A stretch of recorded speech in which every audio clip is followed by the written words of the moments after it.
Hey, what is up guys? It's your boy Speed here, and today we're going to be going over the top 5 position 5s of patch 7.32. All of these heroes have incredible win rates right now, and every single one of them was buffed in the recent patch. So if you're excited to go over the top supports and you're a support player, smash the like button, subscribe to the channel, and let's get into it. Also, I want to tell you guys that if you've been struggling with solo queue and you're looking to get to the next rank, I'm going to be able to help you. Like, literally, with the gameleap website, I'm going to give you guys guides that are going to make it unbelievably clear on what you need to do. So if you've been stuck in the solo queue grind, you don't know what to do, and you want to become absolutely broken, but like actually you want to become much better at Dota, and you want to take it more seriously, the gameleap website is going to help you do that. So click the link down below. I'm going to help you get to the next rank, and I'll see you there.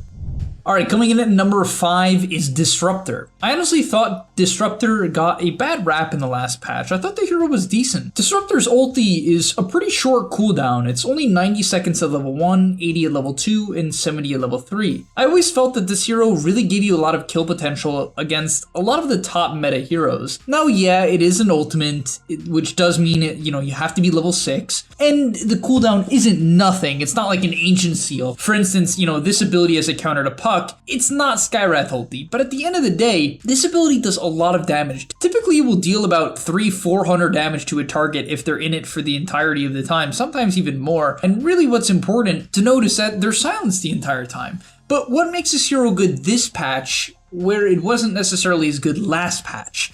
Well, what they gave was Glimpse does damage. It does a 50 damage flat nuke every single time you cast it, right? It's 50 damage no matter what. However, when you max this ability out, which you're gonna max this ability out, it now does 300 damage at max distance. This is really impressive because one argument against Disruptor in the previous patches was the hero just didn't give enough damage, right? Even though its ulti does damage and the Q does damage, early game when you max out Glimpse, right, you're level 7, you have maxed out Glimpse, you don't necessarily do enough damage. But now with a maxed out Glimpse, it's simply a 300 damage nuke in the early game. And that's obviously a big deal considering this hero doesn't want to max Q unless it desperately has to, right? The Q is an impressive ability. It does do 110 damage for 4 strikes, which is a 440 damage nuke at level 7 on a 9-second cooldown that, by the way, slows attack speed and movement speed. So I honestly am a huge fan of the max Thunderstrike and max Glimpse build. I even think the concept of maxing both of these, while it is risky because not maxing kinetic field is a big weakness when you take into consideration that it synergizes really well with Static Storm for obvious reasons, the ability to max Thunderstrike, max Glimpse, and then even keep someone only in Static Storm for a short period of time means Disruptor on a pretty short cooldown can do like 1,000 damage to a hero. It's a very high damage support, and honestly, I don't think this hero's laning stage is bad. The Q at level 1 is pretty good. It's a high damage nuke at 140 damage that once again slightly slows movement speed and attack speed. It also has very good attack range, and with Glimpse being a 50 damage nuke, you have a little bit more damage there as well. So all in all, I'm really interested to see how pros are going to play around Disruptor. I also think taking Thunderstrike at level 3 is generally a good idea and makes this spell a 240 damage nuke. So basically, you can play around spamming Thunderstrike and just dealing damage that way. And so yeah, I think this hero has a lot of viability. The win rate has drastically increased ever since the Glimpse change, and I think for good reason.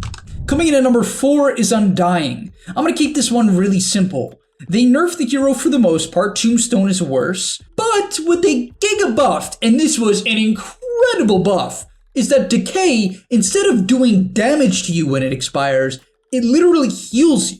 So previously, if you were playing Undying and you decay someone, eventually after 40 seconds, the decay wears out. When the decay wears out, your HP would return back to normal and you wouldn't keep the 80 HP you stole, right? You steal 4 strength, that's 80 health. You wouldn't keep it, you would lose it. As a result, if you were trading with a hero and the decay stack ran out of nowhere, you would just lose your 80 health bonus and then you would die. Or even if you weren't fighting, you would be dropped to a ridiculously inconvenient amount of HP. You would go pull a camp, your 16 stacks of decay would run out, and you were at like 500 HP, all of a sudden you're 130 health. You know, obviously I'm being a bit extreme, but that's about exactly what it was. Very, very close to the example I just gave. And so this hero had a huge problem where it would dominate level 1, maybe dominate level 2, and then all of a sudden at level 3, 4, it would fall off very, very hard. And if the lane countered you, even at level 1, when the decay stacks ran out, you're done. You're running out of health. You'd have to buy a salve. Now you can focus all of your attention on mana regen, strictly mana regen, because every single time you cast Q, now when it expires, it heals you. So let's say you had 800 max HP, even if your HP drops, right, your max HP drops, because that's how decay works, your max HP drops, below that health, it doesn't matter. Your health doesn't go down, just your max HP. This was a freaking huge buff to the hero. On top of that, Holy Lock Mech is better than ever. It's a very powerful build on this hero that you absolutely can consider. And it's definitely an interesting take that I think is pretty powerful on this hero. Coming in at number 3, we have Dawnbreaker. The biggest buff to this hero as a support was her ultimate being buffed. So basically, this hero plays very greedy as a 5. My favorite build on this hero is Holy Mech into Ags, right? Holy Locket Mech into Ags. That is very expensive, and honestly the other build that even might be better now is just straight up rushing Ags. And here's why. So basically, if you don't know what Solar Guardian with Ags does, which is Dawnbreaker's ulti, it puts you in the air for 6 seconds instead of the typical like 1.5 or 1. As a result, you're healing for much, much longer. You're actually healing for about 360 HP instead of, I think, like 100 something, or about 200 something. It's definitely much, much more. It's way better. And it's extremely noticeable. In fact, I think I'm even not necessarily doing it justice at how good it is in terms of healing. On top of that, if you have Ags, everyone that is inside of the radius of Solar Guardian gets 60% of evasion. That's literally then max P-abler. It's better than max P-abler. Like, you can't get hit. It really is that bad. For instance, if there's a Faceless Void, one of the hardest counters to Void in the game, pre-MKB, which literally Void will have to buy an MKB to counter a support, which is not a good vibe. You don't want to have to buy MKB just to counter a 4k gold on a support. And 60% evasion is nothing to scoff at. You can't hit them. Now, you might be like, okay, this has always been the case. Why is this hero good now? Well, to be fair, it was good last patch, but what they did was now Solar Guardian can be moved at 200 speed if you have Ags. Doesn't seem like a big deal, it's only 200 speed, but this is massive. Being able to shift your ulti and enable your supports or your core to disengage while you keep the Solar Guardian on them or on top of them if they want to use it offensively, which by the way is completely viable if they want to man up and chase a hero that does physical damage. For instance, let's say there's a Sven trying to kill him. If you have that Solar Guardian going, you're not going to die to Sven. You're not going to get hit, right? And as a result, you want to man up during that duration. And this chase potential now of Solar Guardian lets you do that. It's a massive change. And so I honestly think Mana Boost into Ags, as cheesy and bad as that build typically is such a 3k build. I'm gonna keep it real. I know I just offended all you 3ks, but that is such a 3k build. It's good now. It's just good. Yeah, this hero is way better as a support. Just play the dead lane. Don't show up to fights without your ulti. Just push in the lanes, use your QW, max the W, push that lane in, and yeah, get to that Ags timing, and you can carry the game pretty hard, even as a 5. Coming in at number 2 is Chen. I already made a full video on this hero, so really I don't want to cover it too much. Mech is broken, Hand of God gives 400 HP at level 1. This hero can put up crazy tempo. It gives you Roche, it takes towers, it can basically counter every single lane in the game. If you get a mana burn creep, you can't even, like, I literally had to play against a Chen that got 2 mana burn creeps. It got 2 mana burn creeps. I was playing Undying offlane, which typically wins the lane, and this Chen just walks up to me and mana burns me twice. Where did my mana just went away? And it's not a long cooldown. On top of that, everyone around him got the bonus mana regen. So like, I just couldn't lane. I couldn't believe it. I was like, what is this garbage? What is this hero? And it's like very common that he can do that because the camp spawns 2 of the mana burn creeps. And it's not like Enchantress where the creep expires. They're just infinite. You have to try to kill them. If you can't kill the creep, you just get mana burn for like 6 minutes straight. I don't even know what you do. You pray to God, I guess. And so yeah, basically they buff Mech. which was crazy because Chen was good, and then they buffed Mech, which is like the hero's best item, obviously. You just double down on healing your team early game. And then from there, they also gave him this new cool axe. His axe in the past was very good. It was a hard dispel on Hand of God, but this one can be bought earlier on into the game as like a better item. Because basically, I think globally, pretty sure globally, you can sacrifice one of your creeps to Hand of God a teammate, which is pretty wild if you understand how much healing Hand of God actually is. Like, it means that when your teammate's getting gone on, you don't have to just waste Hand of God when like 4 out of 5 of your teammates are full HP. You don't have to Hand of God to save someone. You can just click a creep on them, and yeah, that's definitely quite practical. It's expensive though, so I will say that I think going Holy Lock and Mech and just playing around the fact that Mech is 100 gold cheaper is good. And finally, last but not least, is Omniknight.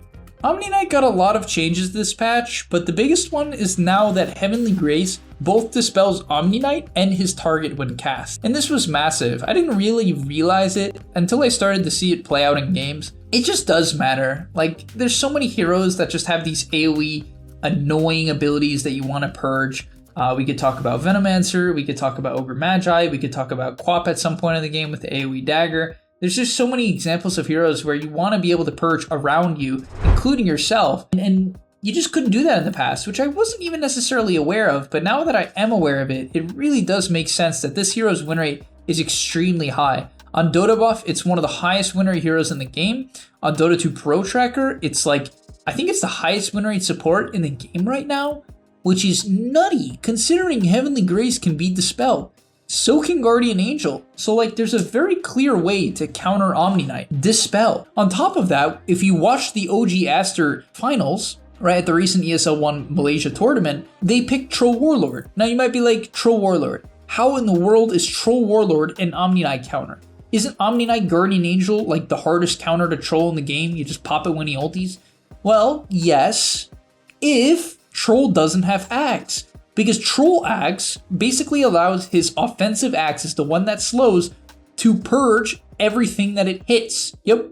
So, at any point in the game, once Troll has Axe, if someone is heavily graced on a 4-second cooldown, he can dispel them. And there's other heroes that have dispels. Tornado from Invoker, Oracle's Q, anything of the sort is a dispel, right? And can get rid of Omniknight's ability. So it is kind of surprising to me that this hero is doing so well with that knowledge, but I think people are not really used to picking dispels. There doesn't really feel like there's a lot of dispels that are good in the meta. Like, I think Oracle's pretty garbage. Honestly, Invoker, from what I've seen, is not a good hero. Troll is a cool concept from Aster, but it does kind of force you to pick a dispel. Yeah, you can buy a Yule Scepter, but like, how many heroes really buy Yules? And just seems to play out in Omni's favor more often than not, considering you give your teammates, I think it's like 38 strength.